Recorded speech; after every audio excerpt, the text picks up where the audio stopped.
क्या है माधव?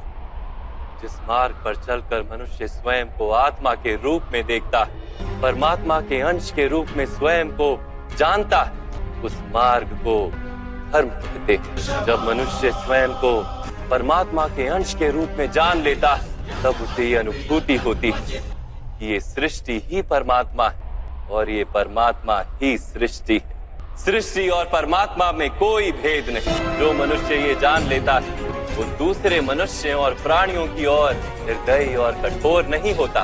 वो ये जानता है कि जीव कटने से पीड़ा केवल जीव को नहीं होती, उसकी अनुभूति समग्र शरीर को होती। वैसे एक मनुष्य को पीड़ा होती है तो समग्र संसार उस पीड़ा का अनुभव करता है। जब तक संसार में एक मनुष्य भी पीड़ित है, तब तक वास्तव में किसी का भी सुख संपूर्ण नहीं।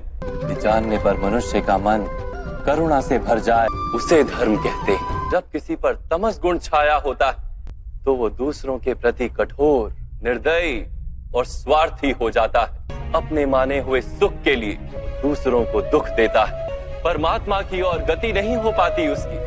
अर्थात अधर्म परमात्मा से दूर ले जाने वाले मार्ग का नाम। अर्थात अधर्म तो अज्ञान का दूसरा नाम। तो फिर अज्ञानी के प्रति तो दया होनी आवश्यक है ना? दंड का क्या तात्पर्य है?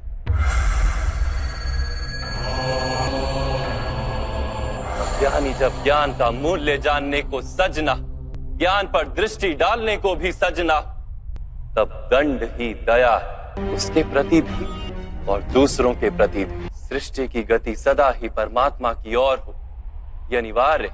किंतु कभी कभी ऐसी स्थिति उत्पन्न हो जाती कि अज्ञान, मोह और अधर्म बढ़ जाता है।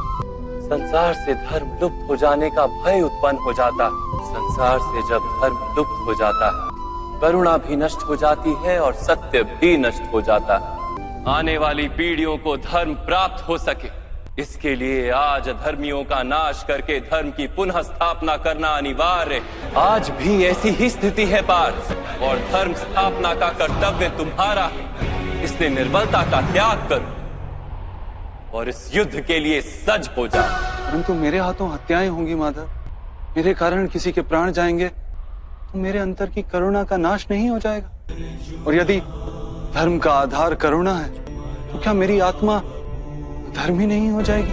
कर्म का बंधन अवश्य निर्मित होता है, किंतु कार्य का बंधन निर्मित नहीं होता पार्थ। तुम्हें कर्म और कार्य के बीच क्या भेद है, ये जानना आवश्यक है। सभी कर्म कार्य, किंतु सभी कार्य कर्म नहीं। कर्म उस कार्य को कहते हैं जिसके साथ फल की आशा जुड़ी।